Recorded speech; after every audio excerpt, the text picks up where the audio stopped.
Tension is rising across the Caribbean basin, and a new strategic line seems to be taking shape between global powers. Russia has openly stated that it is ready to help Venezuela, including military support if required. That support could mean assistance for the Russian-made aircraft already operating in Venezuelan bases, and even the possibility of ballistic missile systems, which Moscow has hinted could be supplied if Caracas formally asks for them. Meanwhile, the United States has ordered a new military operation in the region, and the arrival of the USS Gerald Ford, the most powerful aircraft carrier ever built, immediately shifts the balance. This combination of movements forces us to ask, how close is the region to a real confrontation, and why are these escalations happening now? Russia's message is clear.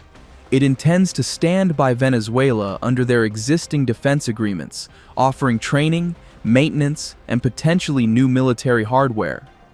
This matters because much of Venezuela's high-end equipment already comes from Russia, especially its fleet of Sukhoi Su-30 fighter jets. Venezuela originally received around 24 of these aircraft, and they remain some of the most capable fighters in Latin America. The Su-30 has long-range reach, modern radar systems, and can carry a wide variety of munitions designed for both air combat and maritime missions. With a combat radius of over 1,000 kilometers, the aircraft can cover large portions of the Caribbean without airborne refueling. Operational readiness has fluctuated over the years, which is why Russian technical assistance could significantly boost Venezuela's air capabilities.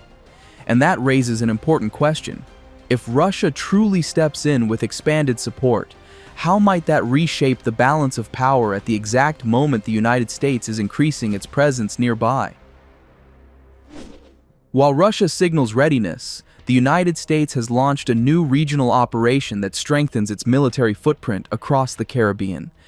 This deployment involves air, sea, and special-purpose units, supported by advanced surveillance platforms. But the key symbol of this operation is the arrival of the Gerald Ford, a ship whose presence alone can shift diplomatic and military calculus across an entire region. The Gerald Ford is more than an aircraft carrier. It is the centerpiece of modern U.S. naval power. It carries a full air wing of F-18 Super Hornets, Growler electronic warfare aircraft, advanced Hawkeye early warning planes, and a wide range of helicopters used for transport, boarding missions, and search operations. What sets the Ford apart is its ability to launch more aircraft faster and with greater efficiency than any carrier before it. It is essentially a floating airport combined with a command center, capable of projecting force across an enormous region. Sending the Ford is not a symbolic gesture. It represents full readiness for scenarios that range from simple deterrence to large-scale operations. So the question naturally emerges: is this deployment meant to pressure, to prepare, or to position forces for something more serious? Deploying an asset like the Gerald Ford requires coordination across multiple command structures and involves an entire network of escort ships and logistical support vessels. This means the operation is deliberate, not improvised. Washington's objectives appear to be centered on maintaining strategic dominance, ensuring response capability, and signaling to both allies and rivals that it is fully engaged in whatever may unfold. Whether the goal is diplomatic leverage or readiness for a more active role, the intention is unmistakable. The United States wants to show that it can act quickly and decisively if needed. The Gerald Ford travels with a powerful strike group, which typically includes guided missile destroyers capable of intercepting aircraft or missiles, cruisers that extend air defense coverage, and attack submarines operating quietly beneath the surface. These ships, along with replenishment vessels, allow the group to remain deployed for long periods without returning to port. Some of these ships have already been in the region for days or even weeks, positioning themselves quietly before the carrier's arrival. Each vessel plays a specific and essential role, and together they create one of the most formidable naval formations in the world. Analysts have described the situation as putting the U.S. administration on a kind of countdown. With forces already positioned and the world watching, Washington now faces what some call a binary choice. Either demonstrate action if the situation escalates, or withdraw at the risk of being interpreted as stepping back from a region it has historically dominated. This pressure creates a strategic environment where time becomes a factor. The longer the forces remain in place, the more the international community wonders whether something more decisive is coming. Recent U.S. training exercises involving amphibious assault ships, air-cushioned landing craft, and marine aviation units provide additional context. These drills practiced coordinated landings, rapid troop movement, helicopter-borne insertion, and the use of attack helicopters like the Viper.